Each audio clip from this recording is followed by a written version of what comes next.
सबसे पहले मैं ये क्लियर कर दूं कि कुछ वहाबी देवबंदी ये बकवास करते हैं कि ये मौलाना सुन्नी जमात का नहीं है, हमारी जमात का है।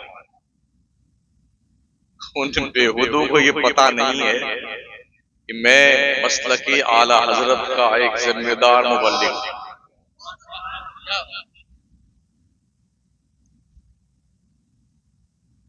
हमारी कौम में जो बुराइयां फैली हुई हैं, मैं उन बुराइयों को दूर करने की कोशिश करता हूं। इससे हमारे हिज़्बे मुखालिफ को खुश होने की कतई जरूरत नहीं है।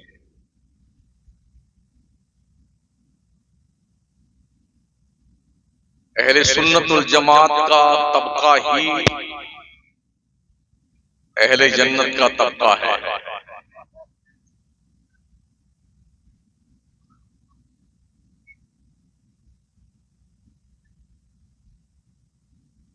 छोटी छोटी क्लिप बना करके मेरी और अपने अकायदे बातिला और खबसाए जमाना के नजरियातो अफकार को पेश करके ये समझाना चाहते हैं कि ये मौलाना जो है ये हमारी बात कर रहा है, ये तुम्हारी बात नहीं है, हमारी ही बात है जिसे हमने कहना छोड़ दिया। गुज़िश्ता 42 साल से मैं तकरीर कर रहा हूं और जो हमने हालात का जायजा लिया है कश्मीर से लेकर कन्याकुमारी तक, हमारी कौम को हमने जलसों से अमल की दावत कम दी है, सिर्फ जन्नत का लालच दे करके ब्लैकमेल किया।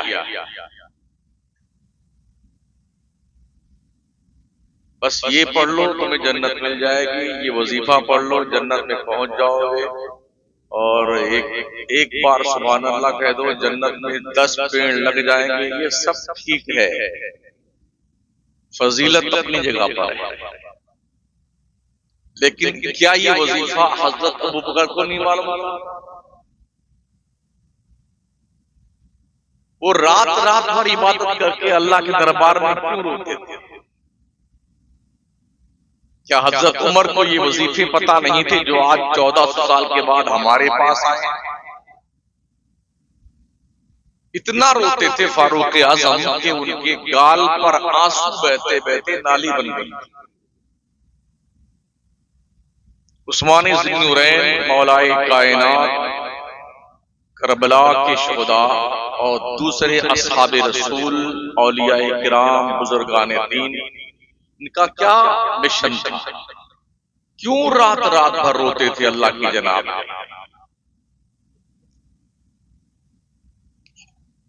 इनके पास तो कंफर्म जन्नत का टिकट था,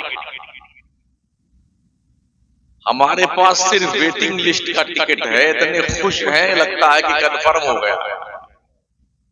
आप वेटिंग लिस्ट टिकट लेके पहुंचे अपने स्टेशन पर और ट्रेन में जाएं और टीटी आपको कहते कि आपका ये वेटिंग लिस्ट टिकट कंफर्म नहीं हुआ है और बंबई तक का आपको सफर करना है, तो आप कैसे करेंगे उसे आप ही जानते हैं।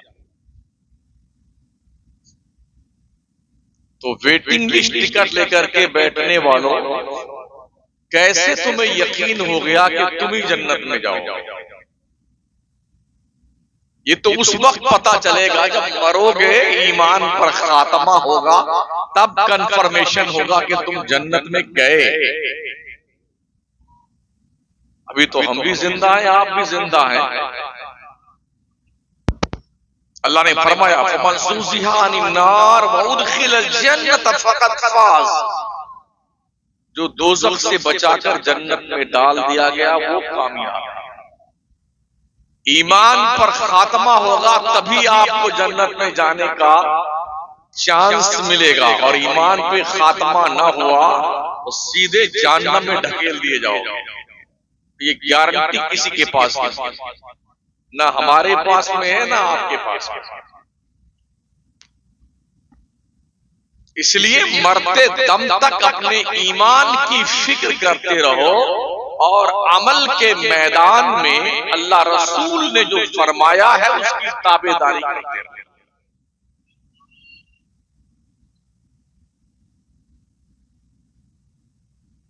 अल्लाह फरमाता है वल तकुम मिनकुम उम्मतुन यदऊना इलल खैर, तुम में एक गिरोह, एक जमात ऐसी होनी चाहिए जो लोगों को बुराइयों से रोके, अच्छाइयों का हुक्म दे, अल्लाह के रास्ते की तरफ बुलाए।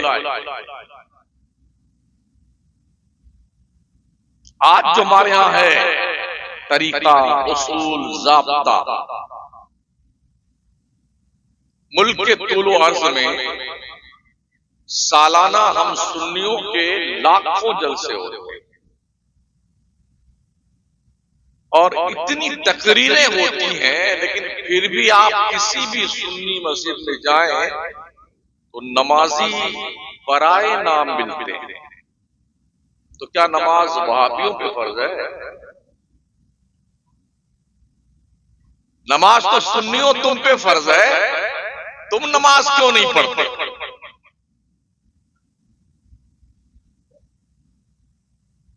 अब एक मौलाना का वीडियो देखा, वो ऐलान कर रहे थे गांव वालों 4 दिन हो गया है मस्जिद में जमात नहीं हुई, अल्लाह के वास्ते एक दो तो आ जाओ कि जमात हो जाए मस्जिद में।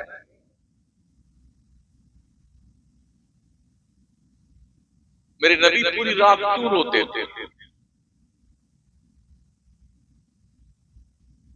यहां तक के हम आयशा सिद्दीका फरमाती हैं मुस्तफा करीम सल्लल्लाहु तआला अलैहि वसल्लम जब सजदे में सर रखते तो रोते रोते मुसल्ला भीग जाता, खड़े होते तो खड़े खड़े रोते रहते, दाढ़ी शरीफ भीग जाती, हिचकियां बच जाती थी और आका करीम के दिल की धड़कन की आवाज में ऐसे सुनती थी खौफे इलाही की बुनियाद पर, जैसे देगची में सालन पकते वक्त आवाज आती है, ऐसे नबी के दिल की आवाज आती। वो तो जन्नत के मालिक थे, क्यों रोते थे? मेरे रब ने इरशाद फरमाया ताहा मा अंज़लना अलैकल कुरआन लितशक़ा इल्ला तज़किरतन लिमन यख्शा। मुस्तफा प्यारे, हमने कुरान इसलिए नहीं उतारा है कि तू मशक्कत में पड़ जाए। क्यों इतना रोता? ये कुरान तो नसीहत के लिए है, जो डर वाले हैं उनके लिए। मेरे नबी पूरी रात खड़े रह के अल्लाह की इबादत करते, हत्ता तवर्रमत कदमा, खड़े रहते रहते पूरे दोनों पैर सूज जाते थे। ये इबादत का तरीका। जन्नत का मालिक इतना इबादत करता है तो हमको तो पता ही नहीं हम कहां जाएंगे, हमारे जुम्मा का पता नहीं है। पता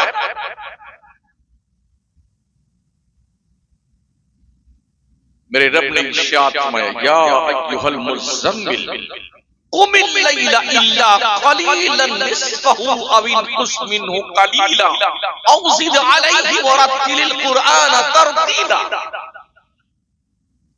ओ चादरे नूर ओढ़ने वाले, रातों को इबादत कर मगर थोड़ी रात जाग, पूरी रात बंदगी मत कर मेरी। कुमिल लैल इल्ला कलीला, रात में खड़े होके मेरी इबादत कर मगर थोड़ी रात। कितना?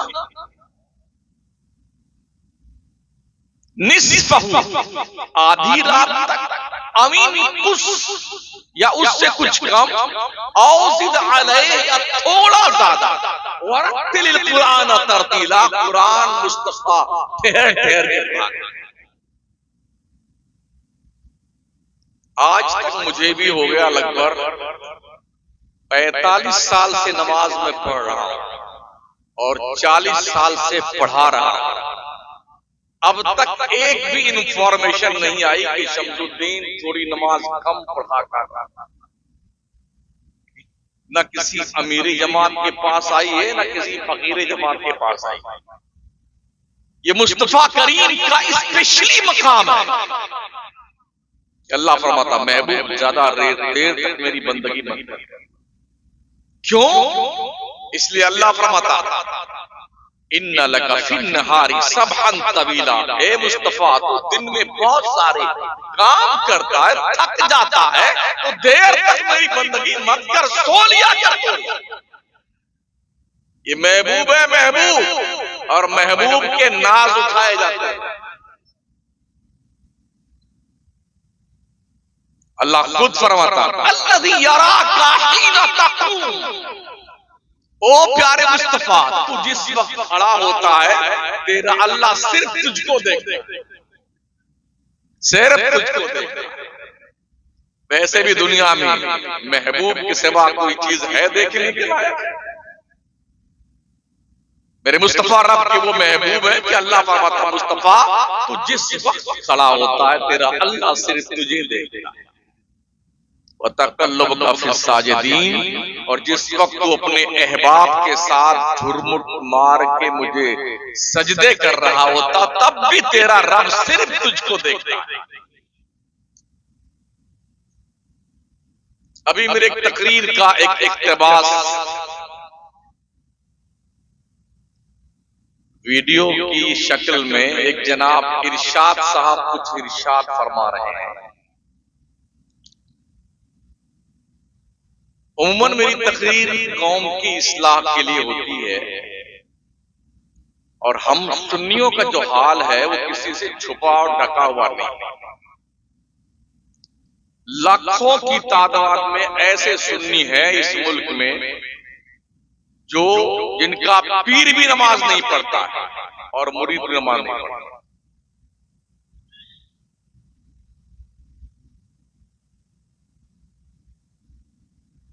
उस तनाजुर में मेरी गुफ्तगू है कि तुम्हारा किसी का पाप भी बख्शवा नहीं सकता। तो जनाब ने इसको उठा करके आकाए करीम पे पहुंचा दिया। क्या हमें नहीं पता है हदीस शिफा? जिब्रील आए मुस्तफा की बारगाह में, उन्होंने अर्ज की अल्लाह के रसूल, अल्लाह ने फरमाया है जाओ मेरे मुस्तफा से कह दो अगर तुम चाहो तो तुम्हारी आधी उम्मत को बख्श दूं, अगर चाहो तो तुम शफात ले लो। तो जिब्रील ने भी अर्ज की ना तो आका ने फरमाया मुझे शफात चाहिए, आधी उम्मत बख्श दी गई तो आधी को क्या करेंगे हम? शफात ले ली है, ताकि जब तक मेरा एक भी उम्मती दोज़ख में रहेगा तब तक मैं अल्लाह से शफात करता रहूंगा। मेरा मौला मेरे सारे चाहने वालों को दोज़ख से निकाल के जन्नत में डाल देगा। शफात है मुस्तफा। अंबिया शफात करेंगे, शुहदा शफात करेंगे। हदीस शरीफ में आया है शहीदों के खून के एक एक कतरे के बदले में उम्मते मोहम्मदिया के 70,000 गुनहगार बख्शे जाएंगे। हाजी शफात करेगा, आलिम शफात करेंगे, नाबालिग बच्चे मर जाएं तो वो बच्चे भी शफात करेंगे। इसीलिए जनाजे की नमाज जब नाबालिग बच्चे की पढ़ी जाती है तो उस दुआ में शाफ़िअ व मुशफ़्फ़ा लिखा हुआ आता है, ये आदमी पढ़ता है। और बच्ची मर गई है, नाबालिगा है, तो शाफ़िअत व मुशफ़्फ़ा लिखा हुआ आता है, ये पढ़ा जाता है। वो भी शिफात करेंगे। शिफात का एक चैप्टर है, उससे किसी को इनकार नहीं। बोले अल्लाह जिसके दिल में जर्रा बराबर राई का ईमान होगा सबको जन्नत में भेजेगा।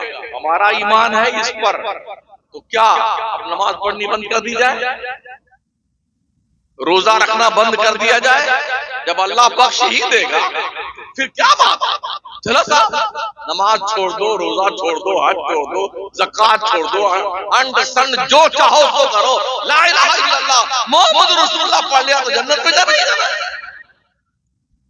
क्या इसका ये मतलब है? जी नहीं। शफात करने वाला पैगंबर भी इबादत करता। हम पर तो 5 वक्त की नमाज फर्ज है, मेरे नबी पे 6 वक्त की नमाज फर्ज है। और मेरे करीम आका ने जिन्हें कंफर्म टिकट जन्नत का दिया था, वो लोग रात रात भर रोते थे। हज़रत अबू बकर, नबी फरमाते जिसे जन्नती देखना है अबू बकर को देख। अशरे मुबशरा के 10 वो सहाबी जिनको मेरे मुस्तफा ने दुनिया में जन्नत की बशारत दी है, ये सब रोते थे। 1,24,000 नबी के सहाबा रहे हैं और अल्लाह का वादा है, वकुल्लुम वादल्लाहुल हुस्ना, अल्लाह ने हर सहाबी से जन्नत का वादा किया है। फिर सहाबा क्यों रोते थे अल्लाह के डर से?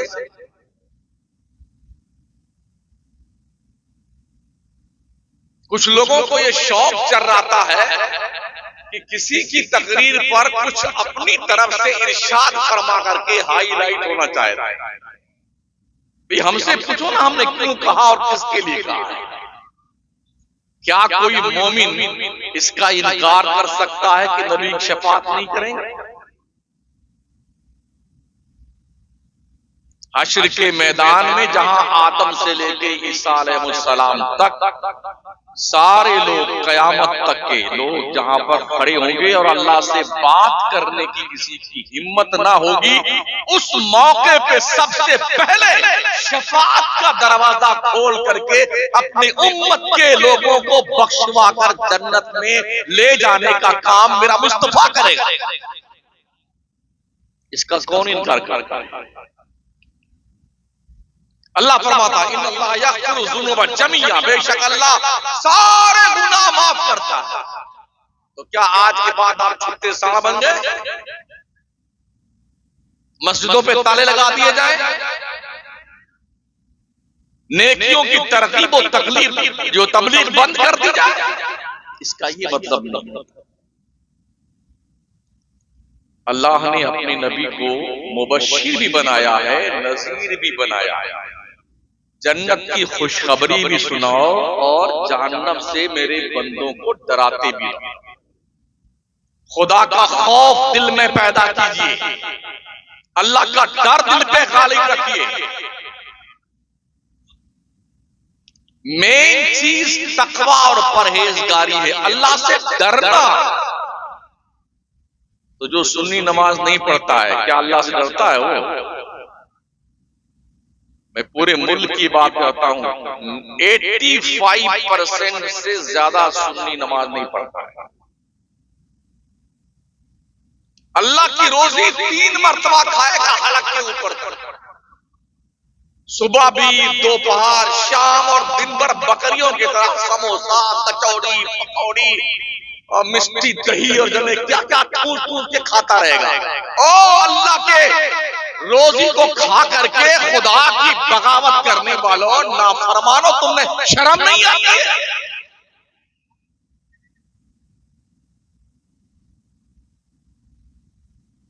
तुम्हें रब का डर नहीं लगता?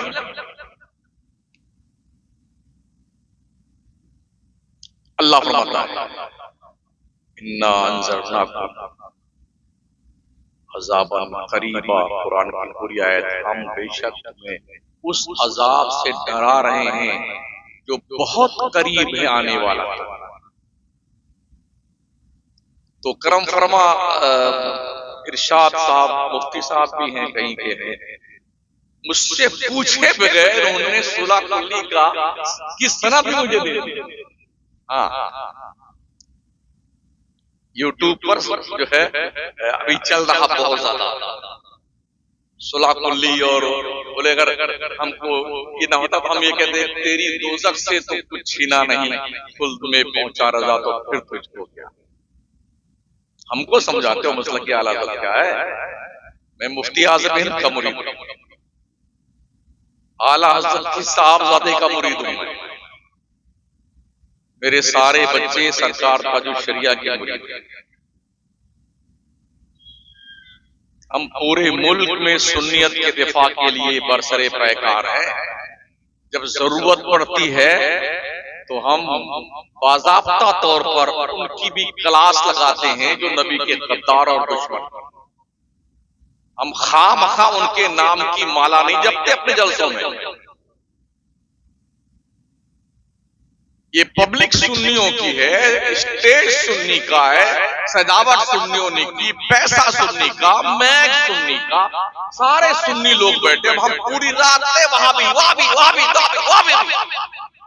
क्या हो गया यार हमको? हमने सिर्फ 40-45 साल से यही किया है। ये एनर्जी अगर हमने अपने सुन्नियत पे सर्व की होती, अपनी कौम को अल्लाह के दर पे झुकाया होता, तो आज सुन्नी का की तादाद मस्जिदों में भरी होती। सुन्नी सब तो जन्नत ही बांट रहे हैं। अगर एक मौलवी शमसुद्दीन कादरी लोगों को जन्नत के दरवाजे तक ले जाने का तरीका बता रहा है, तो हमें तो हमारे हाल पे छोड़ दो यार। तुम तो बांटी दो जन्नत, ये तुम्हारे अब्बा की, ये तुम्हारे दादा की, ये जन्नत तुम्हारी बेगम की, तुम्हारी बहन की, सारी जन्नत तुम्हारी। जन्नत कोई फुटपाथ की दुकान समझा है तुमने? बड़ी आसानी से ले लोगे। गरीब नवाज सरकार ने 70 साल तक सोने के लिए ये पीठ जमीन से नहीं लगाई है, रात रात भर इबादत करते।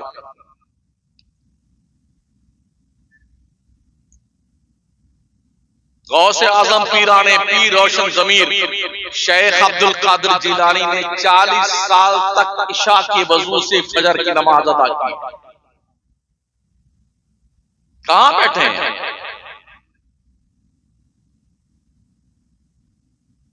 हर नबी ने, हर रसूल ने, हर वली ने बंदों को अल्लाह के दर पे झुकाया है, अपने दर पर।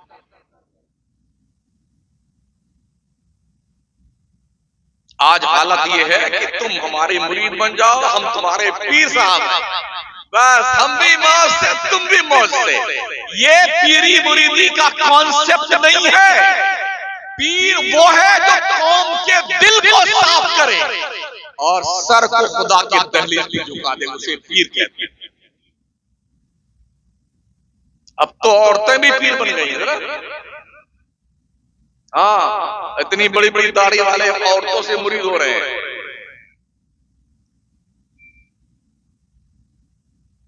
इतनी जहालत हमारे यहां आ गई है। मैं पर्सनल एक नहीं कई दर्जन ऐसे मजारों को जानता हूं जहां ईंट पत्थर भी नहीं है, कोई मुर्दा दफन नहीं है, जहां गधा है, बिल्ली है, वहां भी जो है वो सोरा बिल्ली का। दूर क्यों जाइए, आइए ना छोटा शरीफ सरकार मखदूम सिमना के आस्थाने पे बिल्ली दाई का मजार बना हुआ है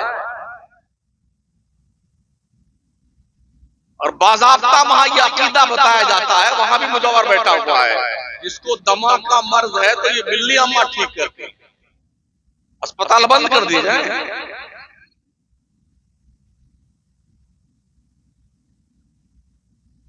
अरे कुछ तो यार हया रखो। बिलाशुबा वलियों को रब ने तसर्रुफात अता फरमाए।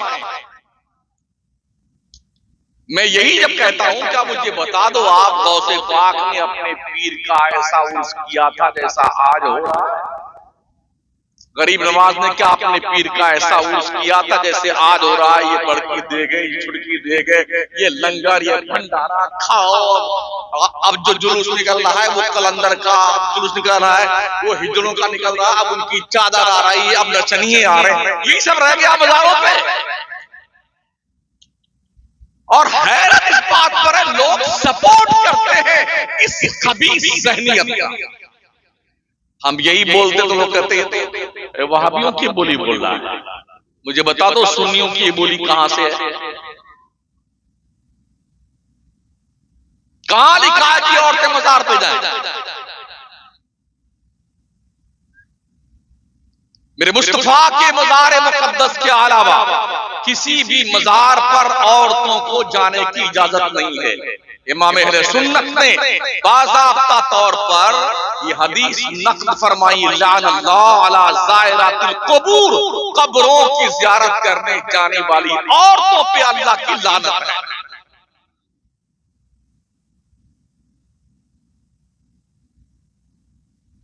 हम नहीं बताएंगे तो कौन बताएगा?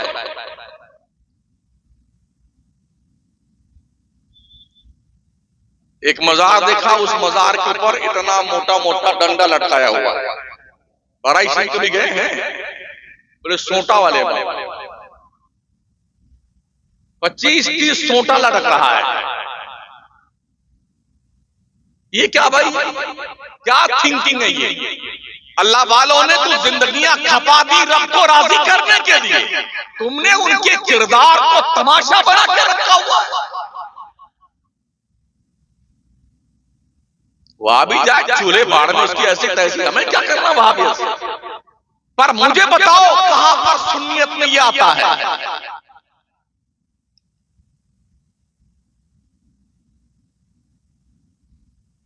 तालीम हमारे पास नहीं, दौलत हमारे पास नहीं, शऊर हमारे पास नहीं, छोटे बड़े की इज्जत हमारे पास नहीं, शादी ब्याह में खुराफात का भंडार हमारे यहां लगा हुआ है, और हम ठेकेदार भी हैं ईमान और सुन्नियत के।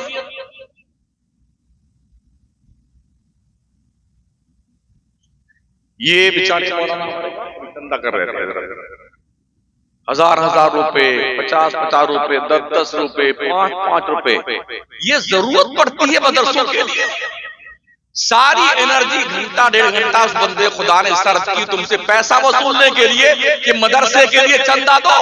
अगर इसी कौम से कव्वाली नाच गाने पे पैसा तलब किया जाता, बगैर पूछे लाखों रुपया देता बंदा खूनी, बगैर पूछे। और यहाँ जो 100 रुपया लेके भी आए हैं ना, तो मौलाना के हाथ ही में देना चाहते थे ताकि उनका नाम लिया जाए कि हमने भी दिया 100 रुपया, और उनके नाम पे नारे लगते। ये हमने भी अंदाजा लगाया।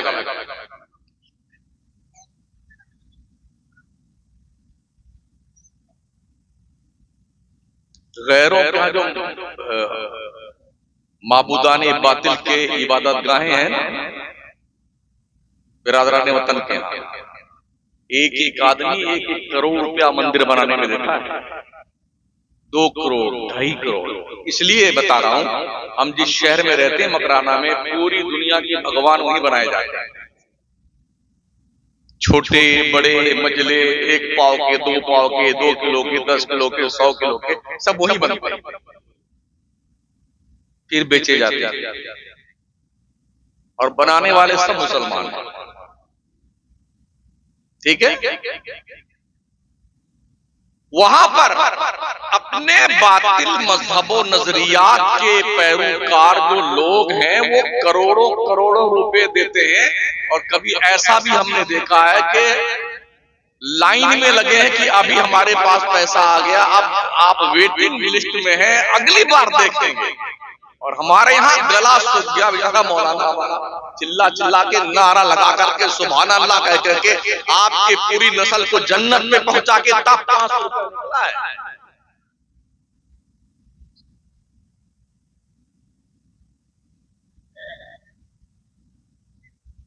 एक भी ढंग का कोई स्कूल है सुन्नियों के पास में?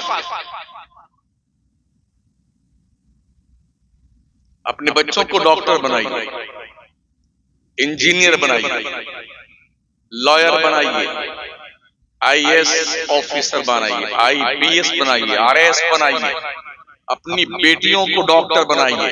क्यों? इसलिए कि जाहिर सी बात है, आधा तबका औरतों का है, आधा मर्दों का है। बच्चों की पैदाइश के वक्त जानते क्या होता है?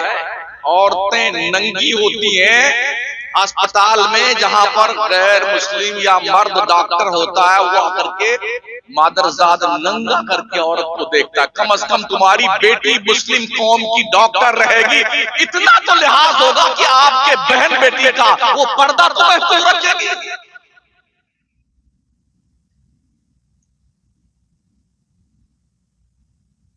गुज़िश्ता जमानों, पुराने जमाने में 40-50 साल पहले की बात कर रहे हैं, ये था लॉजिक हमारे यहाँ। बच्चियों को पढ़ाना मत, बच्चियों को पढ़ाना लिखाना हराम है। एक जमाने तक यही राग गाया गया कि बच्चियों को मत पढ़ाओ, बच्चियों को मत पढ़ाओ, बच्चियों को मत पढ़ाओ। अब वही फतवा देने वाले बच्चियों का दारुल खोले बैठे हुए।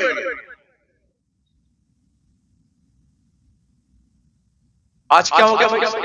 क्यों जायज हो? ये वक्त की जरूरत है, इसलिए कि बाप क्वालिफाइड होगा, वो तो दिन भर थका हारा स्कूल में, कॉलेज में, ऑफिस में, दुकान पे, मार्केट पे सारा वक्त गुजारता है। अगर औरतें क्वालिफाइड रही तो बच्चों की एक मुस्तकिल नस्ल को बेहतरीन सही सोच देने की जिम्मेदारी मुस्लिम कौम और औरतों के इस तबके का है। इधर बैठ, ये औरतें जिसकी अपनी जिम्मेदारी महसूस कर लेंगी, अगर ये क्वालिफाइड है तो बच्चों की पहली यूनिवर्सिटी माँ की गोद है। अगर यहाँ बच्चे सुधर गए तो कॉलेज की चौखट तक पहुंचते पहुंचते एक बेहतरीन बच्चा आपका इस्लाम का नुमाइंदा दिखाई पड़ेगा। बड़े अफसोस के साथ कहना पड़ रहा है, हर 2-4 महीने पे जब पुलिस कहीं छापा मारती होटलों पे ना, तो होटलों में पकड़ी जाने वाली गैर मर्दों के साथ में लड़कियां वो होती हैं जो कॉलेज में पढ़ती हैं। वो अपने स्कूल का यूनिफॉर्म बैग में रखती हैं और होटल में रात और दिन गुजारती हैं। जब पकड़ी जाती हैं तो पूरी कौम की नाक कट फैलती मार से। आए दिन अखबारात की शहसुर्खियां देखने के लायक है। इसमें ज्यादा तादाद मुस्लिम उम्मा की बच्चियों की है कोई ध्यान देने वाला?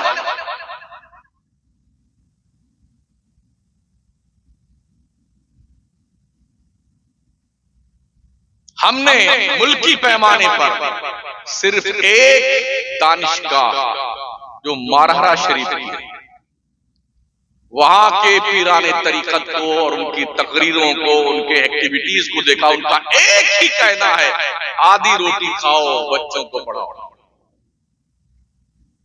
तालीम पर ज्यादा फोकस डालिए, इसलिए कि किसी भी कौम के रोशन मुस्तकबिल की जमानत पढ़ी लिखी जनरेशन होती है, क्वालिफाइड जनरेशन होती है। जाहिलों से जहालत तो परवान चढ़ सकती है, कौम और मिल्लत के दरमियान उजाला नहीं फैल सकता है। ये रोशनी पढ़े लिखे लोगों से आए, इसलिए बच्चों को पढ़ाइए और बच्चियों को पढ़ाइए। प्यारे आका सल्लल्लाहु तआला अलैहि वसल्लम के प्यार दीवाने, जब अहादीस की कुतुब का मुताला किया तो पता ये चला, जब अजिल्ले सहाबे किबार किसी मसले में उलझ जाते थे और तस्फिया नहीं होता था, तो उस मसले का क्लियरेशन करने के लिए अम्मा आयशा सिद्दीका की चौखट पे सहाबा हाजिरी देते थे कि हम सहाबा इसमें उलझे हुए हैं, आप फैसला दीजिए। तो सबसे फाइनल फतवा अगर कोई देती थी तो सैयदा आयशा सिद्दीका देती, क्योंकि उन्होंने हुजूर की माइयत में, आपकी रिफाकत में, आपके घर में सैयदा आयशा ने होश की आंखें खोल करके जिंदगी के कई साल गुजारे थे। रात भी देखी थी, दिन भी देखा था उन्होंने, और हर मामले में हुजूर के फरमादार की बेशुमार अहादीस सैयदा आयशा सिद्दीका के दिल में बैठे थे।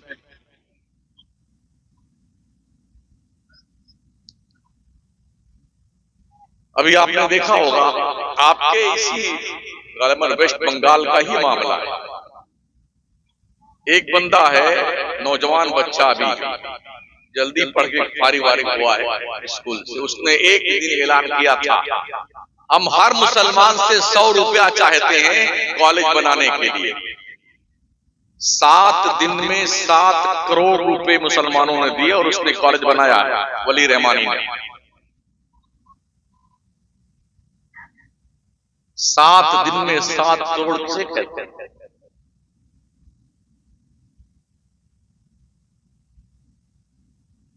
और यहां क्या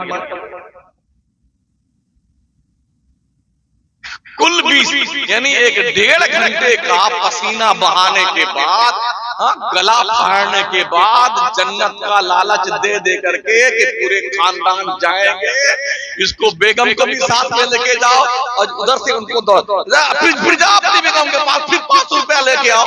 ये सब जिम्मेदारी गारंटी देने के बाद 20,000 रुपये नहीं आई है। ये जागरूकता हमारी है।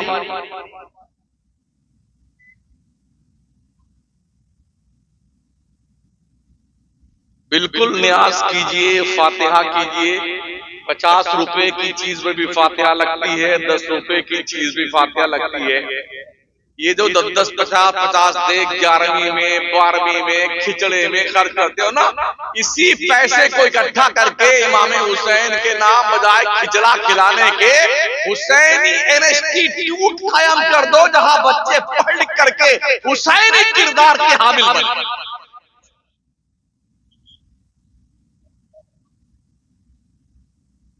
जीलानी इंस्टीट्यूट, मोइनुद्दीन चिश्ती यूनिवर्सिटी, इमाम अहमद रजा यूनिवर्सिटी, ये बनाओ ना। क्या दिक्कत आती है आपको? क्यों नहीं बनाते हो? ये क्यों पैसे बर्बाद करते हो खुराफातों पे? और यूं माशाल्लाह 2-2 प्लेट खाने के बाद 3-3 प्लेट बड़ा मजा आ गया। नमक भी ठीक था और मिर्ची भी ठीक थी, बहुत स्वादिष्ट सामान था, सिर्फ इतने काम के लिए।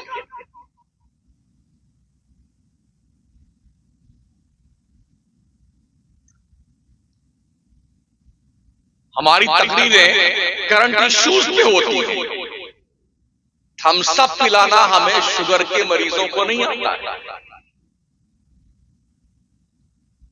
अगर कोई शुगर का पेशेंट आए ना तो हम उसे थम्स अप नहीं पिलाएंगे, हमारा काम है उसका इलाज बताना। कोई हार्ट का पेशेंट आए तो उसे चर्बी की बूटी खिलाई जाए? जी नहीं। हर मर्ज की दवा, बस सारे आएंगे सब जन्नत बांट के जाएंगे। ऐसा भी एंटीबायोटिक दवा ज्यादा मत खिलाओ वरना गुर्दा खराब हो जाता है।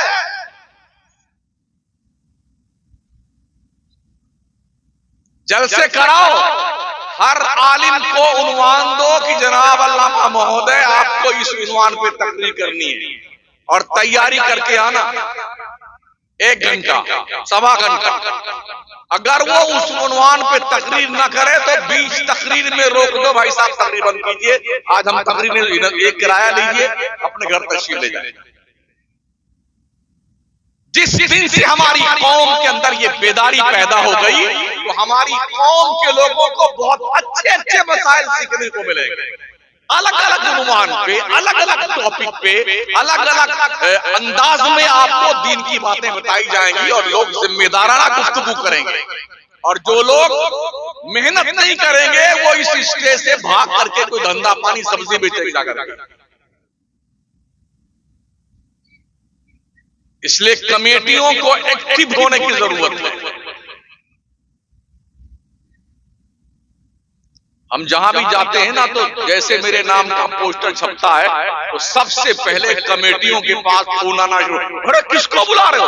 वो तो सुलहकुल्ली है। किसको बुला रहे हैं? वो तो सुन्नियों के खिलाफ तकरीर करता है। अगर सुन्नी खुराफात करता है तो क्या इसको जन्नत की बिशारत सुनाएंगे हम?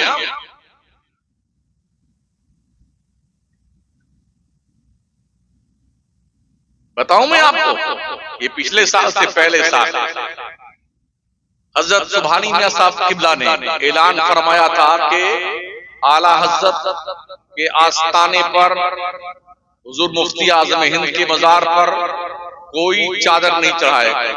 पिछले साल से पहले साल 26 सफरुल मुजफ्फर को मैं बरेली शरीफ था, मेरी तकरीर थी मुफ्ती तथीर साहब की सदारत में उनके गांव में।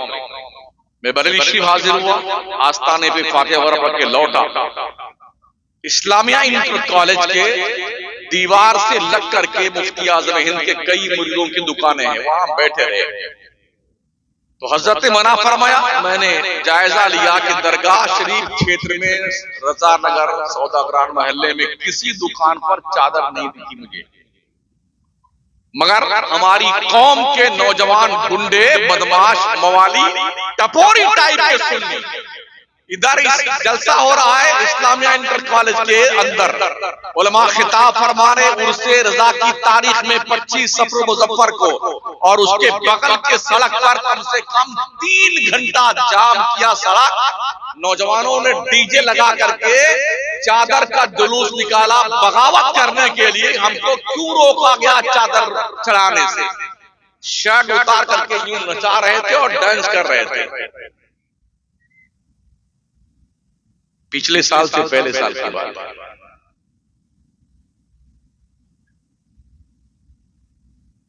किसी ने एक बार भी तकरीब के खिलाफ नहीं किया।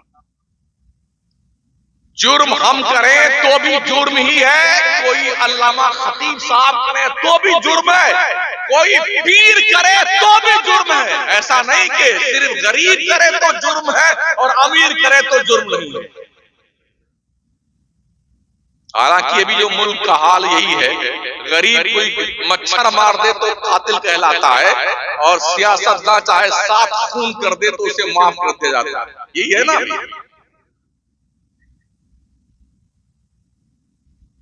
डरिए अपने रब से, सिर्फ रब से डरना सीखो, रब से और किसी से नहीं। जो बंदे रब से डरते हैं ना, दुनिया उनसे डरती है। डरना शुरू करो अपने परवरदिगार से। ये भी सुन लो, अगर आपने ये सोच रखा है कॉलेज में यूनिवर्सिटी में हमारे बच्चे पढ़ने जाएंगे तो वहां से बहुत बढ़िया सुन्नी बन के आएंगे, गलत सोच आपकी। मदरसे में बच्चे पढ़ने आते हैं 5 से 7%, और वो भी जिन बच्चों का दिमाग काम नहीं करता है इल्ला माशाअल्लाह, वो बच्चे ज्यादा मदरसे भेजे जाते हैं। जो इस बच्चा किसी मदरसे में नहीं चलता वो आएगा, हजरत इसको ही डाल दीजिए, ये माल कहीं नहीं चला, आपकी इस पे कितनी मेहनत की। खा पी के बच्चे चंदे बन के परवान करते हैं मदरसों में, इल्ला माशाअल्लाह। बहुत कम बच्चे हैं जो पढ़ने लिखने वाले होते हैं, परसेंटेज कम है। और जो थोड़ा माइंडेड जीनियस बच्चे होते हैं उन्हें स्कूल भेजा जाता है, कॉलेज, यूनिवर्सिटी, और उनका ईमान संभालने और बचाने के लिए वहां कोई सुन्नी लेक्चरर नहीं है, कोई सुन्नी प्रोफेसर नहीं है, कोई सुन्नी मास्टर नहीं है। तो हमारा वो बच्चा जब डॉक्टर बन के निकलता है, लॉयर बन के निकलता है, तो वो मुज़ब्ज़ब बन के चलता वहां से। घर सुन्नियों का था, सुन्नियों के घर पैदा हुआ, सुन्नियत के माहौल में जवान हुआ, मगर कॉलेज यूनिवर्सिटी की तालीम ने उसे पिलपिला बना दिया या दीन से बेगाना बना दिया। आप चले जाइए मुस्लिम यूनिवर्सिटी में, गिन लीजिए उंगली पे कितने सुन्नी लेक्चरर हैं। आप चले जाइए जामिया मिल्लिया में, हमदर्द में चले जाइए। हमने अपनी सारी एनर्जी सिर्फ खुराफात पर खर्च की है, और अफसोस ये है जो माइंडेड लोग थे वो खामोश तमाशाई बने बैठे थे। कौम जिधर जा रही उधर जाने, जिस जगह पे चल रही चल रही, जो कर रही उसे करने दो। करोड़ों रुपए का ताजिया हर साल सुन्नी बना करके मट्टी में पलीद करके आता है, करोड़ों रुपए। शहर जयपुर में 400 ताजिए ऐसे निकलते हैं जिन्हें गवर्नमेंट ने परमिशन दिया हुआ। कोई ताजिया 1 लाख से नीचे नहीं होता है। 400 ताजिया 1 लाख ही आप जोड़े तो कितने रुपए हो गए? 4 करोड़ रुपए का ताजिया एक शहर में जो रजिस्टर्ड ताजिया है उन पर खर्च होता है, और दिन में निकालता है जुलूस, शाम को खड्डे में पटक के आ जाते हैं। जिस कौम को इतना शऊर ना हो ये बांस की पट्टियां और चमचमी और कागज की पन्नियां डाल करके और इमाम हुसैन बना करके, अली असगर, अली अकबर, नन्हे अली असगर को बना करके हजरत सकीना जिंदाबाद जिंदाबाद, ये पटका, और जब दरिया में नहीं डूबता तो कूद कूद के डुबोते उस पर बैठ गए। आंखों देखी बात, एक शहर में 4 करोड़ रुपए सुन्नी मुसलमान मट्टी में दफना देता, और पूरे मुल्क का हाल ये है। कुछ ऐसे इलाके जहां 18-18, 20-20 लाख का एक ताजिया बनते देखा है। अगर ताजिया के बारे में कुछ बोल दो तो हमारा सुन्नी क्या कहता है, वहां भी हो गया हमारा।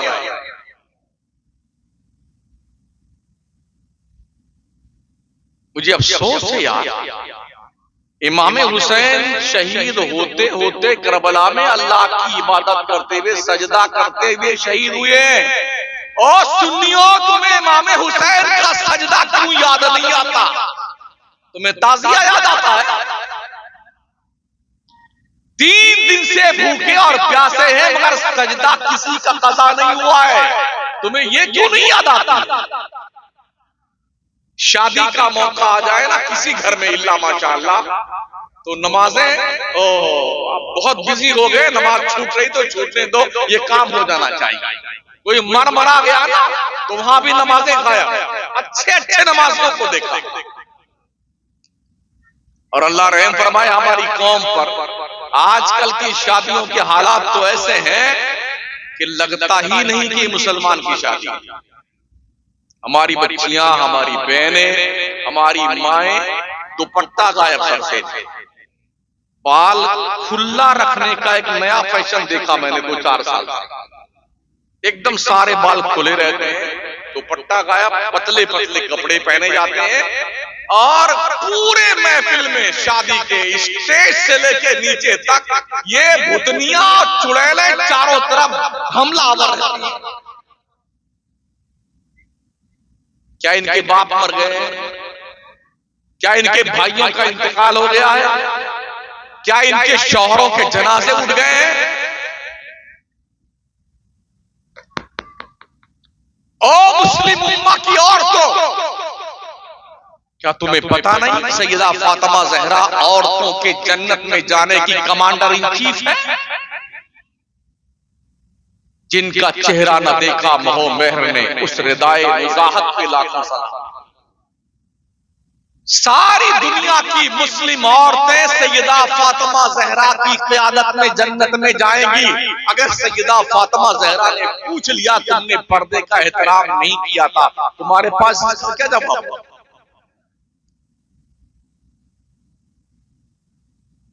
आज तो ब्यूटी पार्लर बने हुए हैं, यहां तक मेहंदी लगाई जाती है, यहां कांधे तक। किस कदर बेहयाई का माहौल, कितना बेगैरती का माहौल है यार।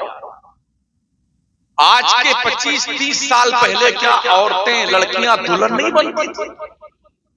आज क्या बलाएं आ गई? गरीब बाप बड़ी मुश्किल से अपने बच्चियों की शादी करने का इंतजाम करता है। 40,000 50,000 का सिर्फ मेकअप करवाया जा रहा है आज की तारीख में। ना बच्चियों को एहसास है, ना बच्चियों की माओ को एहसास है। मेरे पैगंबर ने फरमाया था, शादियां आसान बनाओ, ज़िना को मुश्किल कर दो। बरकत की शादी वो है जिसमें खर्चा कम हो। हमने देखा यही है, एक शादी पर 1 लाख से लेकर के 1 करोड़ रुपए और 10 करोड़ रुपए इसी मुल्क में खर्च हो रहे हैं। दूल्हे राजा इतने बड़े फटीचर और मंगते होते हैं, वो दूल्हा बनते हैं तो सारा पैसा दुल्हन के घर वालों से दूल्हा बनने का वसूल लेते हैं। मोटरसाइकिल चाहिए, 4 पहिया वाली गाड़ी चाहिए, अरे मंगते एक मंगे कहीं के, तू दूल्हा बना ही क्यों? भीख मांगना है तो मोइनुद्दीन चिश्ती सरकार की बारगाह में आ जा, कटोरा लेके बैठ जा। बहुत सारे मंगते वहां पलते हैं। मखदूम सिमना के आस्थाने में चला जा, वहां भी बहुत सारे भिखारी पलते हैं। दुल्हन के बाप से ये मुतालबा, अपाची गाड़ी चाहिए, फटफटिया बुलेट चाहिए, घर में मुर्गी बांधने की जगह नहीं है, अब फटफटिया चाहिए। अब कमाल ये है, एकदम ब्लैक चेहरा, गिलाफे काबा की तरह, वो भी अपनी अम्मा से, अम्मा ऐसी दुल्हन ना जैसे ट्यूबलाइट चल रही है, जैसे ट्यूबलाइट ऐसी खूबसूरत। हमने कई जगह कहा, जनाब जरा अपना रुखे ज़ेबा को आईना में देख लीजिए, आप कितने खूबसूरत। एक बल्ब फ्यूज है, उनको भी ट्यूबलाइट चाहिए। सबको गोरी औरतें चाहिए तो सांवली बेचारी कहां जाएंगे?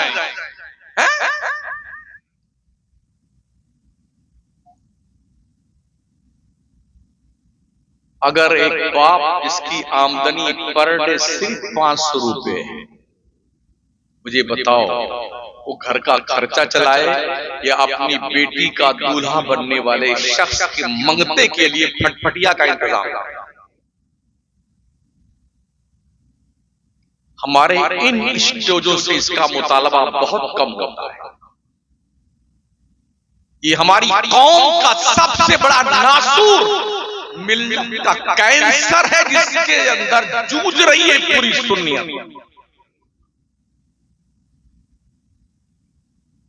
जिस बाप के 2-3 बच्चियां लगातार पैदा हो जाए और 500 रुपए की पर डे कमाई बेचारे की, तो घर चलाए कि शादी के लिए अपने बच्चे। हम भी पढ़ते हैं अखबार, कहीं ना कहीं हर दिन अखबार की सुर्खी मिल जाती है, एक बाप ने अपने 2 बेटियों के साथ जहर खा करके कुएं में छलांग लगा दी। एक माँ अपने बच्चियों के समेत पेट्रोल डाल करके आग लगा के मर गई। किसकी बुनियाद? कौम के उन राक्षस, डाकू, लुटेरे लोगों के लिए जिनकी तोंदें बगैर ससुराल वालों के पैसों के नहीं बनती। इस डर से कि बच्ची के लिए अगर हम रिश्ते का इंतजाम करेंगे तो पैसे हमारे पास नहीं है, और कोई शख्स ऐसा नहीं मिलता है जो बगैर जहेज की शादी करे। मुझे आप बता सकते हैं कि कितने साल से जलसा हो रहा है? आपका जलसा कितने साल से हो रहा है? 15-20 साल से। इस 15-20 साल के अंदर कभी जहेज के खिलाफ कोई तकरीर सुनी आप? अल्हम्दुलिल्लाह 2 ही लोग 3 हैं हिंदुस्तान भर में। हम भी पूरे मुल्क में घूमते हैं, कोई मतलब नहीं। हमको जो याद है वो सुना के चले जाएंगे। 10-15 सामने बैठे जिंदाबाद जिंदाबाद जिंदाबाद, हम समझते हैं हम बहुत कामयाब खतीब हो गए। जी नहीं, कोई मतलब नहीं ऐसी तकरीरों का जिन तकरीरों से अगर जलसों में इस्लाह का तस्वुर नहीं पैदा होता। ऐसे जलसे बाज औरत की तरह है। बेदारी पैदा और उलमा और कमेटियां चाहे तो क्या नहीं हो सकता यार।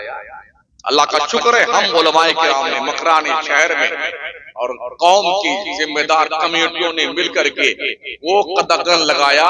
27 साल से हमने ये पाबंदी लगा रखी शहर मकराना में कोई लड़की वाले के यहाँ खाना नहीं खिलाया जाएगा शादी में।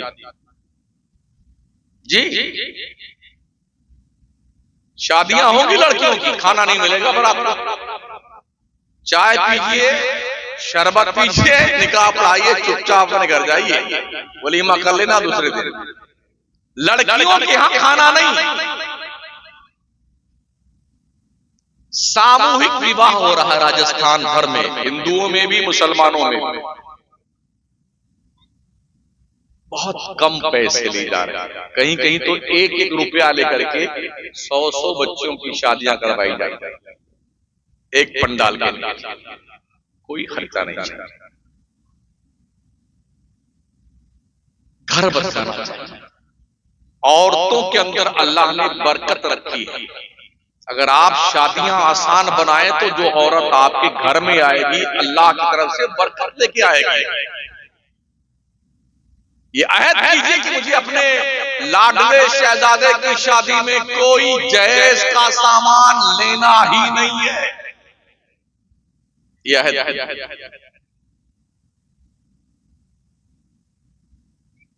फिर देखिए अल्लाह कितनी बरकत आपको देता है।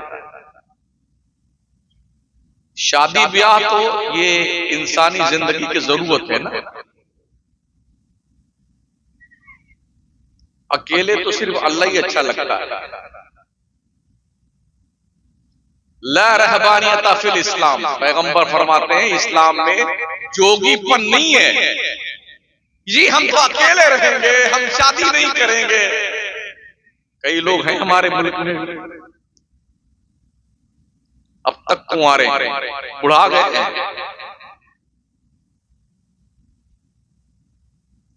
और कुछ लोग शादी करके भी कुंवारे हो गए। इसी मुल्क में। तो शादी इंसानी जरूरत का नाम है। जोड़े अल्लाह ने जन्नत में बनाए हैं, शादियां तो होती हैं। इसलिए शादियों को करने के लिए पैगंबर इस्लाम ने फरमाया है 4 बुनियाद पे शादी होती है। या तो आदमी शादी करता है हुस्न की बुनियाद पर, खूबसूरती की बुनियाद, या शादी करता है हसब नसब की बुनियाद पर, खानदान बड़ा है, या शादी करता है रुपया और नोट मिलने की बुनियाद पर, या शादी करता है दीनदारी की बुनियाद पर। अब सुनिए पैगंबर क्या फरमाते हैं।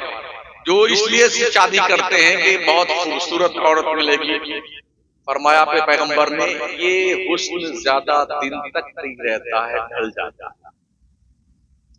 जो शादी करते हैं हसब नसब की बुनियाद पर, खानदान बड़ा है, अगर कोई वक्त आया तो लाठी चलाने वाले हमारी तरफ से कई लोग आ जाएंगे। मेरे पैगंबर फरमाते हैं अल्लाह तुम्हें जलील कर देगा। अगर कोई शादी करता है कि यहाँ से पैसा बहुत मिलेगा तो अल्लाह तुम्हें मंगता और भिखारी बना देगा। जो शादी करता है कि दीनदार लड़की है इसलिए शादी करो, तो आका फरमाते हैं अल्लाह ऐसी शादी में बरकत पैदा करता है। फैसला आपने करना है कि आपको कौन सी शादी पसंद है। ये 4 क्वालिटी है शादी, सेलेक्ट कीजिए।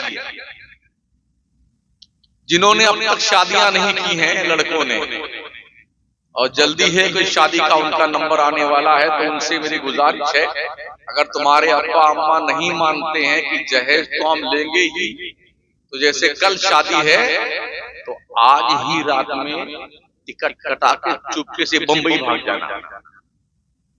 और जब कल शादी के मौके तुम्हें ढूंढे अम्मा अम्मा की गुड्डू कहाँ गया तो पता चले हो तो बंबई भाग गया। अब ले जाओ बारात, किसके ले जाओ।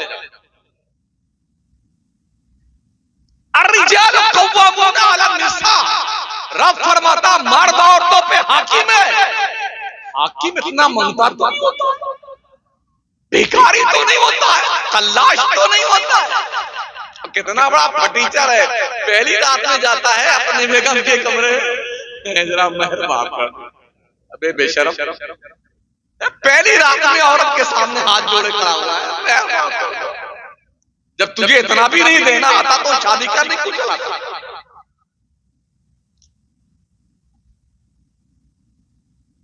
ये अलग मिजाज है। हमारे राजस्थान में नकद महर चलता है। इधर कबिल तो किया पैसा निकाल महर का। वकील साहब महर का पैसा ले जाके दुल्हन को देके आते हैं, ये तेरा महर का पैसा है, इसलिए कि पता है ना रात भर में मामला बदल जाएगा और माफ वालेगा। इसलिए औरतों को चाहिए ये ज्यादा पढ़े लिखे ताकि इन्हें पता चले इनका हक क्या है जवार पर।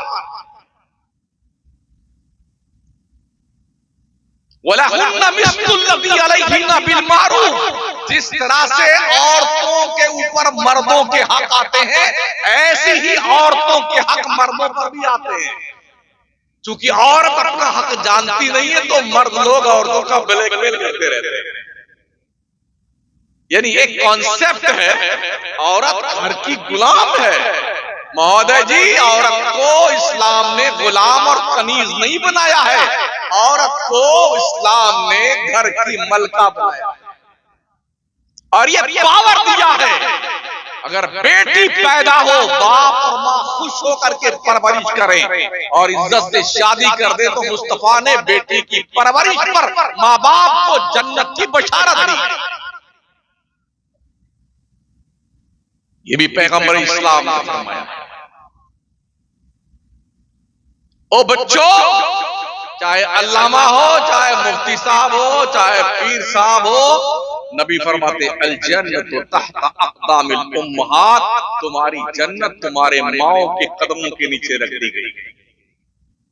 ये इस्लाम है, इस्लाम जो किसी का हक नहीं मारता। हमारी जन्नत काबा के दीवारों के साए में नहीं है, हमारी जन्नत माओ के कदमों के नीचे है। ये इस्लाम है जिसने माँ को ये वक़ार अता फरमाया, ये इज्जत।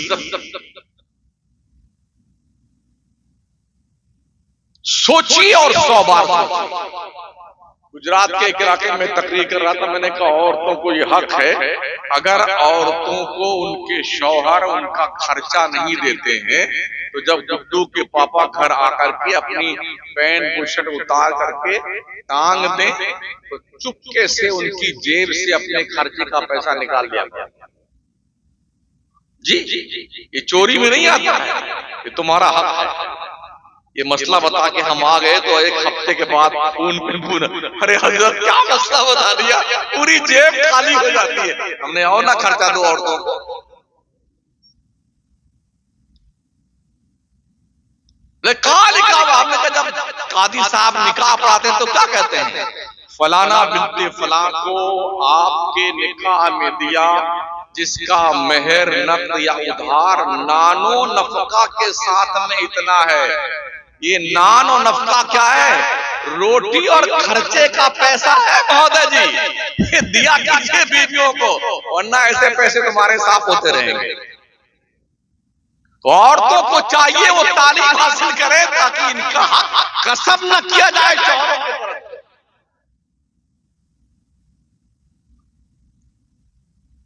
पढ़ाइए अपने बच्चों को, दीनदार बनाइए।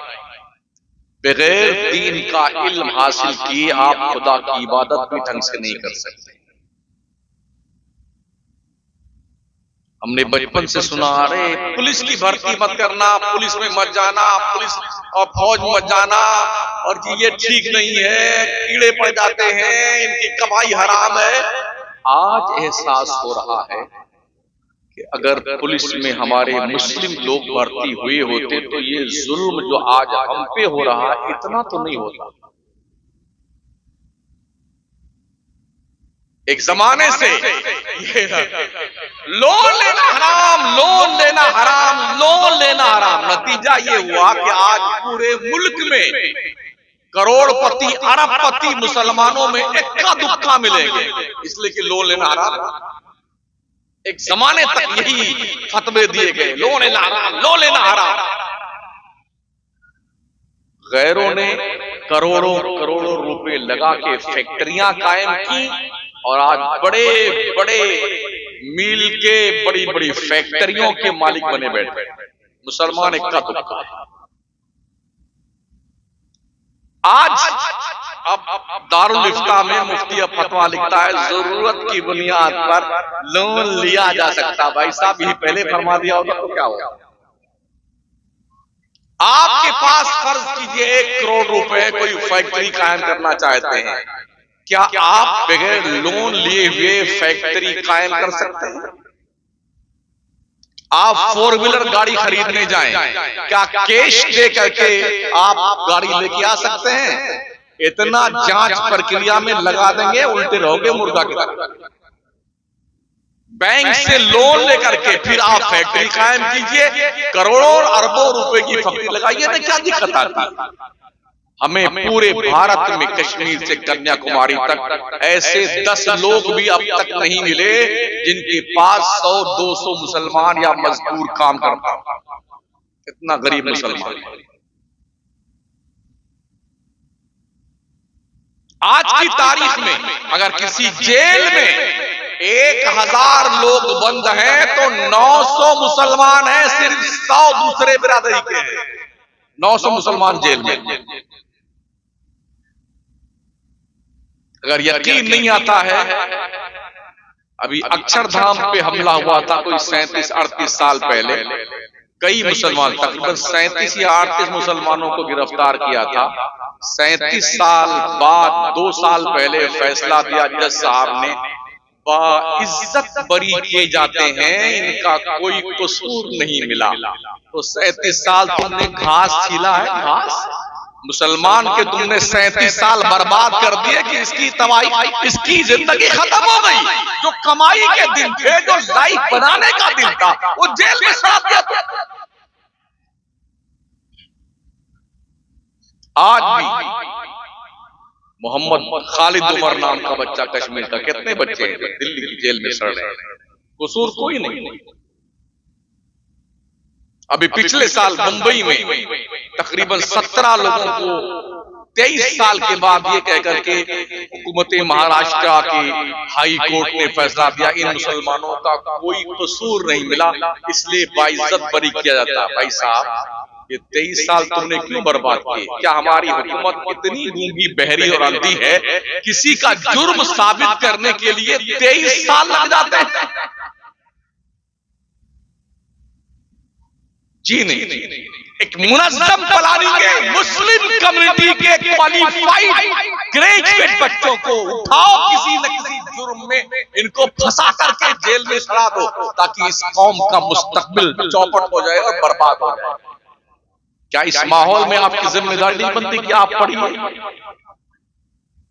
आपका दुश्मन इतना चालाक है कि आपको अपंग करने की प्लानिंग तैयार कर रहा है, और आप है सिर्फ खाने पीने में मस्त हैं। दोपहर को मछली बनेगी, शाम को मछली बनेगी, फिर तीतर बनेगा, फिर मुर्गा बनेगा, फिर उसके बाद और कुछ और आएगा। रोज खाए जाएंगे, रोज खाए। खा खा करके टंकी इतनी बड़ी हो गई है, दिमाग इतना छोटा हो गया। आइए दिल्ली में आइए, मटिया महल किताबों से पहचाना जाता था। इतनी दुकानें किताबों की थी, आज दो चंद दुकानें रह गई हैं। हर दुकान को किताबों की दुकान खत्म करके वहां मछली, मुर्गा, तीतर, बटेर ले हरदम कड़ाही में चम्मच बना बना, आइए तला तला मुर्गा खाइए, आइए chicken chilli, chicken crispy, mutton दर्रा खाया जा रहा है। ये लाइन लगी मुसलमानों की खाने की। जो दिमाग वाली कौमें हैं वो अपने बच्चों पे मेहनत करती है। किसी भी कौम का बैकबोन, रोशन मुस्तकबिल, उज्जवल भविष्य उस कौम की नौजवान नस्ल पर मुनहसिर होता है। जो कौमें चालाक हैं अपने बच्चों को पढ़ाती हैं। जितने नेता हैं ना हमारे भारत के, इनके लड़के अंडे बच्चे Canada, Germany, Belgium, America, Europe में, बर्तानिया में, लंदन में पढ़ रहे हैं। कोई झंडा लेके जिंदाबाद जिंदाबाद जिंदाबाद ऐसा कोई नहीं कर रहा है, सबके बच्चे पढ़ रहे हैं। फोकटिया गिरधारी लोग लिए पूरी गली में जुलूस निकाले फिर रहे हैं, जिंदाबाद जिंदाबाद जिंदाबाद जिंदाबाद। ये तबाहियां हैं। खुदा का खौफ पैदा करें हमेशा। एक दिन मर करके अल्लाह के दरबार में जाना है, अल्लाह को मुंह दिखाना है। जब से होश संभाला है तब से लेके मरते दम का हिसाब पल पल का देना है। और तक़ू यौमन तुरजऊना फीहे इलल्लाह, रब फरमाता बंदे डर उस दिन से जिस दिन तेरी पेशी अल्लाह के दरबार में होने वाली है। अल्लाह एक नेकी का हिसाब लेगा। सुम्मा लतुसअलुन्ना यौमैज़िन अनिन नईम, अल्लाह तुमसे अपनी हर नेमत के बारे में सवाल करेगा। बंदे तूने मेरी नेमत का कैसे इस्तेमाल किया? आज हम दौड़ रहे हैं, बोल रहे हैं, चिल्ला रहे हैं, कुछ पकड़ रहे हैं ना, जानते हो कल हश्र के मैदान में जब बंदा पुलसरात के इस पार खड़ा होगा तो अल्लाह फरमाएगा बंदे तू बता दे तूने क्या क्या दुनिया में किया है, गुनाह कितने किए हैं, हम तुझे पुलसरात के उस पार पहुंचा देते हैं। तो इतना चालाक है ये मुसलमान, क्या कहेगा? या अल्लाह अगर तू उस पार पहुंचा दे ना हमको सब बता देंगे। यानी उसको ये लगा हुआ अगर इधर बता दिया तो ऐसा ना फिर जहन्नम में ढकेल दिया जाए, तो वहां भी चापलूसी चापचरई देखिए, उधर पहुंचा दे सब बता देंगे। जब अल्लाह उसको उस तरफ पहुंचा देगा पुलसरात के उस पार, जो 50,000 साल का रास्ता है एक पल में, जब उस तरफ पहुंच जाएगा तब अल्लाह कहेगा बंदे बता तूने वादा किया था, तूने गुनाह क्या क्या किया है? तू जानते क्या कहेगा? अरे हमने तो कोई गुनाह नहीं किया या अल्लाह, हमने कोई गुनाह नहीं किया है। अल्लाह फरमाएगा अगर मैं तुझे तेरे सामने गवाही पेश कर दूं तो जल्दी कोई है जब यकीन हो जाएगा कोई नहीं तो क्या कहेगा, हाँ हाँ तू गवाही पेश कर दे। अब अल्लाह फरमाता अल-यौमा नख्तिमु अला अफ़वाहिहिम व तुकल्लिमुना अयदीहिम व तशहदु अर्जुलुहुम बिमा कानू यक्सिबून। आज के दिन हम तुम्हारे मुंह पे मुहर लगा देंगे, ये मुंह बंद कर देगा अल्लाह, और हमारे खिलाफ ही हमारा हाथ गवाही देगा। या अल्लाह से बोलेगा, या अल्लाह तूने मुझे बनाया था अच्छा काम करने के लिए, इस बंदे ने मेरे हाथ के जरिए से फला फला गुनाह किया। ये पैर बोलेगा, या अल्लाह तूने बनाया था इस पैर से चल करके मस्जिद में आने के लिए, नेकियों के मकामात तक जाने के लिए, लेकिन अल्लाह ये इस पैर से मस्जिद तक नहीं गया, सिनेमा हाउस गया था, जुआ के अड्डे पे, शराब के अड्डे पे, जुल्म करने, गुनाहों के डगर पे गया था। जब वो बंदा देखेगा और मेरा हाथ मेरे खिलाफ, मेरा पैर मेरे खिलाफ, तो बिल्कुल सटपटा जाएगा। अब तो चोरी पकड़ी गई रंगे हाथ, तो बड़े हसरत से अल्लाह के रहमत की तरफ देखेगा कि अब तो मारे गए कायदे से। अल्लाह की रहमत जोश में आएगी, रब फरमाएगा जा बंदे तेरी ये मजबूरी देख के हम तुझ पर रहम करते हैं, जा जन्नत में जा। तो क्या इसका मतलब ये है कि ये सोच करके कि हमारे साथ भी ऐसा ही होगा तो कुछ भी करो अल्लाह तो भेज ही देगा जन्नत में। कितने भी गुनाह कर लो अल्लाह तो बख्श देगा। कलमा तो पढ़ी रहे हैं ना मुसलमान, ला इलाहा इल्लल्लाह मुहम्मदुर रसूलुल्लाह पढ़ी लिया हमने, अब पूरी जिंदगी सिर्फ गुनाह करो अल्लाह बख्श देगा, जन्नत भेज देगा। क्या इसका ये मतलब है? जी नहीं। कलमे की फजीलत अपनी जगह, मन क़ाला ला इलाहा इल्लल्लाह फदखलल जन्नह, अल्लाह के नबी फरमाते हैं जिसने ला इलाहा इल्लल्लाह कह दिया वो जन्नत में दाखिल हो गया। तो जितने भी फिरके हैं ना हिंदुस्तान में, दुनिया भर में 73 फिरके उम्मत मोहम्मदिया में बताए गए हैं ना, 72 जहन्नम में जाएंगे, एक ही जन्नत में जाएगा। और ये सब कलमा पढ़ने वाले हैं, तो क्या सब जन्नत में जाएंगे? मन क़ाला ला इलाहा इल्लल्लाह फदखलल जन्नह। जनाबे इरशाद महोदय जिन्होंने मेरी तकरीर पे टिप्पणी फरमाई है, उनसे मैं अर्ज करूंगा ये वीडियो उन तक पहुंचे, आप फरमाएं क्या ये इसका मतलब है मन क़ाला ला इलाहा इल्लल्लाह फदखलल जन्नह? तो सभी पढ़ रहे हैं कलमा? जी नहीं। इदा सबत शय सबता बिलवाज़िमिही, जब कोई शय साबित होती है तो अपने लवाज़िमात के साथ साबित होती है। आपने कलमा पढ़ लिया, अब आप बने मुसलमान। अब मुसलमान की जिम्मेदारी क्या है? 5 वक्त की चुपचाप नमाज पढ़ते रहो। मेरे करीम आका क्या फरमाते? मन तरक सलाता मुतअम्मिदन फकत कफर, जिसने एक वक्त की नमाज जानबूझ के छोड़ दी उसने काफिरों जैसा काम किया। मेरे पैगंबर फरमाते जिसने एक वक्त की जब नमाज छोड़ी उसका नाम जहन्नम के दरवाजे पे लिख दिया जाता है। एक काफिर और मुसलमान के बीच फर्क सिर्फ नमाज का है। मेरे आका फरमाते हैं जिसने एक बार नमाज छोड़ दी वो 2,86,00,000 साल जहन्नम में जलाया जाएगा। अस्सलातु इमादुद्दीन व मन अकामहा फक़द अकामद्दीन व मन तरकहा फक़द हदमद्दीन। दीन का नमाज दीन का सुतून है। जिसने नमाज कायम किया उसने दीन कायम किया, जिसने नमाज छोड़ दी अपना दीन उसने ढा दिया। पैगंबर फरमाते हैं बंदे इबादत कर अपने परवरदिगार की, अंत अबुदल्लाह काइन्नका तरा फ़इन लम तकुन तरा फ़इन्नहु यराक। अपने रब की इबादत ऐसी कर जैसे तू खुदा को देख रहा है। और इतना यकीन तेरा नहीं जमता, कम से कम ये ध्यान रख तेरा खुदा तुझे देख रहा है। हम क्या देखते हैं? हमारे लोग नमाज तो सीखते नहीं इमाम साहब पास आकर के, मौलाना के पास में, तो नमाज पढ़ना आता नहीं है ज्यादा लोगों को। जब मस्जिद में आएंगे तो ऐसे तिरछे देखेंगे बगल वाला कैसे नियत बांधता है, ऐसे ऐसे। अब नियत बांध लेने के बाद कुछ पंखा देखते रहते हैं, कोई इमाम साहब का कुर्ता पजामा देखते रहते हैं, फिर ऐसे तिरछे देख लेंगे कैसे रुकू करता है। सीखते क्यों नहीं? नमाज भी चक्कर मकर देखते हो। अल्लाह के नबी फरमाते जब बंदा हालत नमाज में इधर उधर देखता है तो अल्लाह फरमाता बंदे क्या मुझसे भी ज्यादा खूबसूरत तुझे कुछ दिखाई दे रहा है? कहां देख रहा है? मेरी बंदगी कर रहा है, कहां देख रहा है?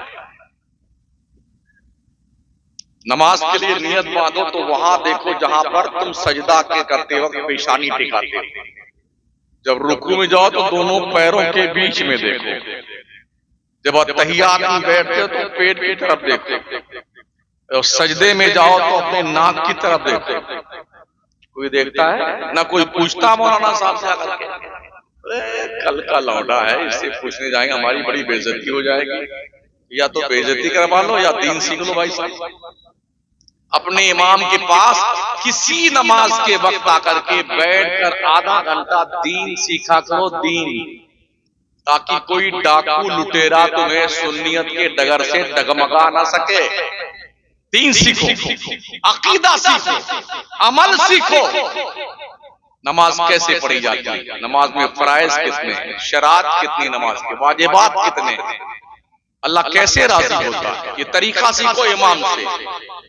वो भी फ्री में नहीं, नजराना देकर, क्योंकि तनख्वाही बहुत ज्यादा देती है हमारी कौम इमाम को। 5-7 हजार 8 हजार देते देते मौत आने लगती है। मुझे नहीं पता यहाँ इमामों की तनख्वाह क्या है, लेकिन हालात पूरे मुल्क के जैसे। 10,000 बहुत हो गए। मतलब ये कि इमाम के ना बीवी है ना बच्चे हैं, कोई नहीं, भाई सबके भी बच्चे हैं। ढंग की तनख्वाह दिया करो ताकि इमाम ईमानदारी से नमाज पढ़े, जिम्मेदारी के साथ। ठीक है ना? हमने देखा है कुछ लोगों को नमाज पढ़ाते पढ़ाते मार्केट पहुंच जाते हैं। कभी 3 रकात वाली नमाज में 2 रकात पे सलाम फेर लेते हैं, कभी 2 वाली को 4 पे सलाम फेरते हैं। जब हमने कुछ लोगों से पूछा, बोले हज़रत क्या बताएं, जब नियत बांध देते हैं, तनख्वाह बहुत कम है, तो फिर कभी सोच, या अल्लाह टमाटर 40 रुपए किलो है, या अल्लाह पेट्रोल 100 रुपए, या अल्लाह लहसुन भी 100 रुपए किलो हो गया, या अल्लाह फीस देने का नंबर आ गया है, गैस का सिलेंडर खत्म हो गया, अभी जाएंगे तो गुड्डू क्या फिर कहेंगे पैसा लेके नहीं आए। तो उसी में हजरत भूल जाते हैं रकात कितनी।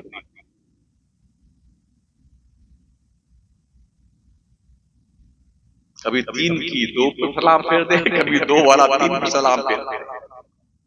तो तनख्वाह इतनी दो अपने इमाम को, नमाज की नियत बांधने के बाद वो नमाज में रहे, मार्केट में न जाए। अगर आप चाहते हैं कि ऐसा इमाम हो जिसे पैसा ना देना पड़े, तो पूरे इनायतपुर के लोगों एक खत लिखो जिब्रील के नाम, हज़रत जिब्रील अलैहिस्सलाम अस्सलाम अलैकुम रहमतुल्लाह बरकातहू, हमारे इनायत नगर की जामा मस्जिद में या मस्जिद में इमाम की जरूरत है, अपनी कंपनी का एक फरिश्ता इमाम भेज दो। ना खाना खाएगा, ना पानी पिएगा, ना सोना उसे होगा, ना उसकी बीवी, ना उसके बच्चे, फ्री में नमाज पढ़ेंगे।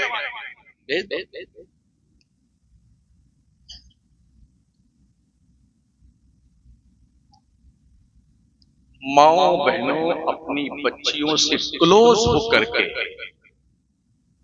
इनके पास रहा करो।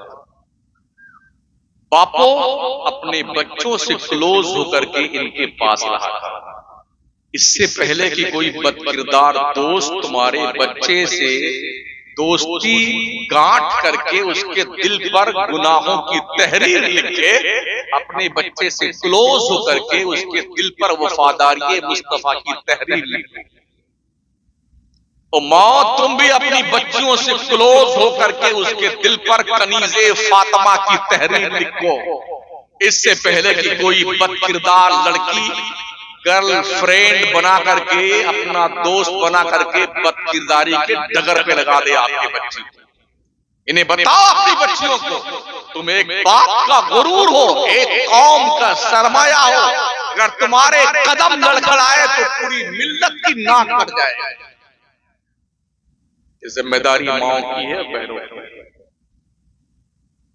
हम कुछ नहीं कर रहे हैं, सिर्फ जिंदगी बिता रहे हैं। गुजारोगे जिंदगी तब भी गुजर जाएगी, ना गुजारोगे तब भी गुजर जाएगी। लेकिन ये सोच गुजारो कि अल्लाह ने तुम्हारे पीछे तुम्हारी औलाद रखी है, उसकी जिम्मेदारी तुम पर आ रही है। तरबियत करो अपने बच्चों की।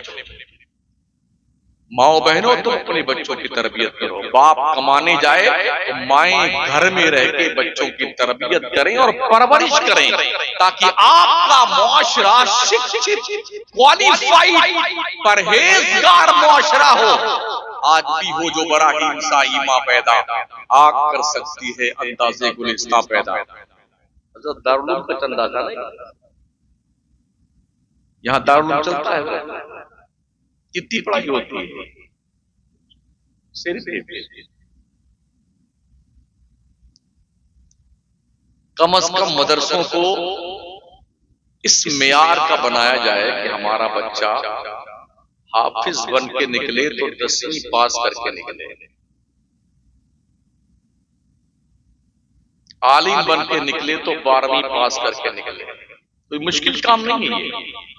साउथ इंडिया में जाइए ना, 3 साल पहले 51 बच्चे आलिम फाजिल बन करके, लॉयर बन करके हाई कोर्ट में उन्होंने ड्यूटी संभाली। 51 बच्चों, अल्लामा भी हैं और लॉयर भी, एक साथ दोनों तालीम हासिल।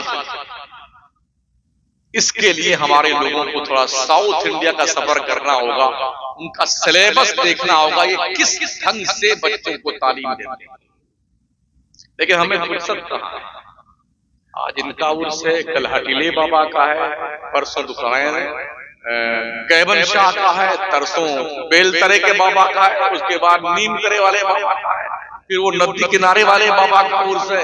यहाँ कुरान खाने में सारे बच्चे लगे हुए हैं, वहाँ कुरान खाने में जा रहे हैं, और चहल्लुम की फातिहा में सारे बच्चे खाना खाने के 2 घंटे की पढ़ाई हुई।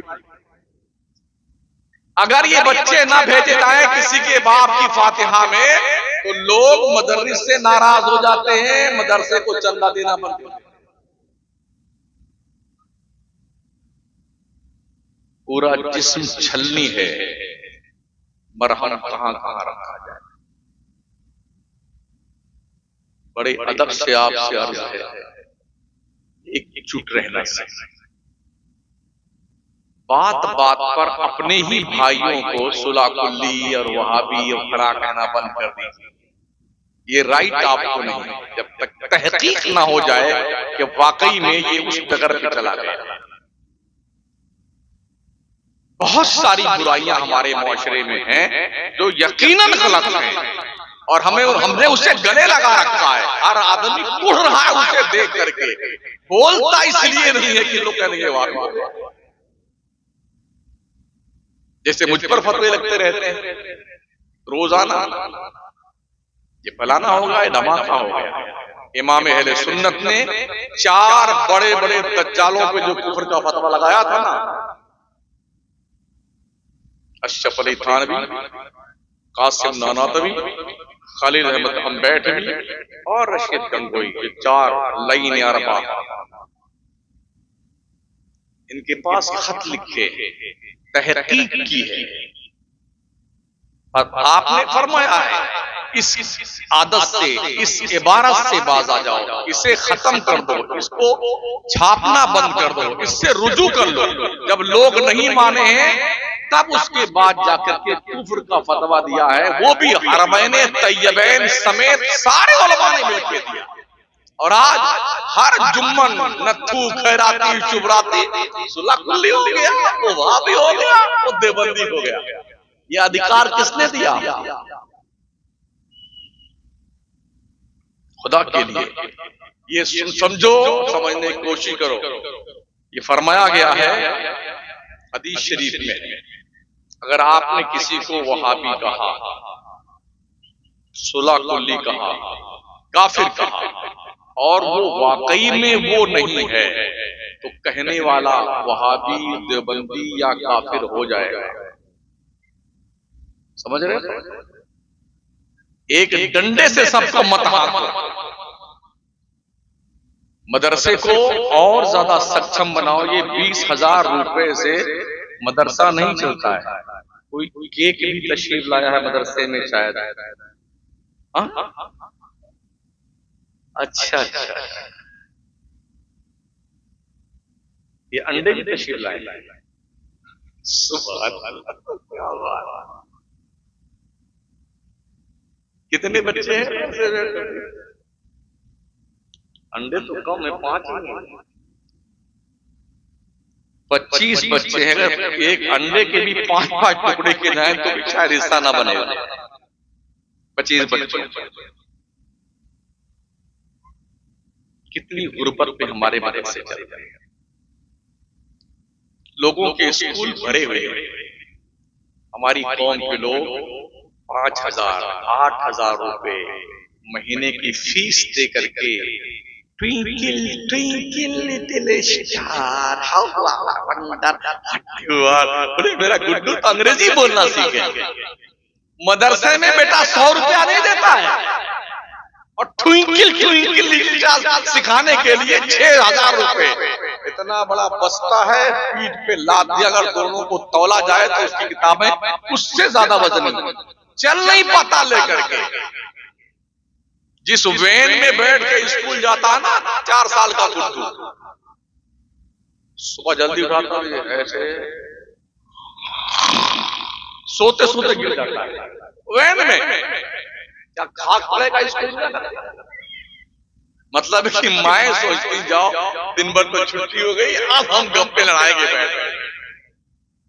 कम से कम बच्चे 5 साल के हो जाएं, इस 5 साल की उम्र तक अपने बच्चों को माएं कलम पकड़ना सिखाएं।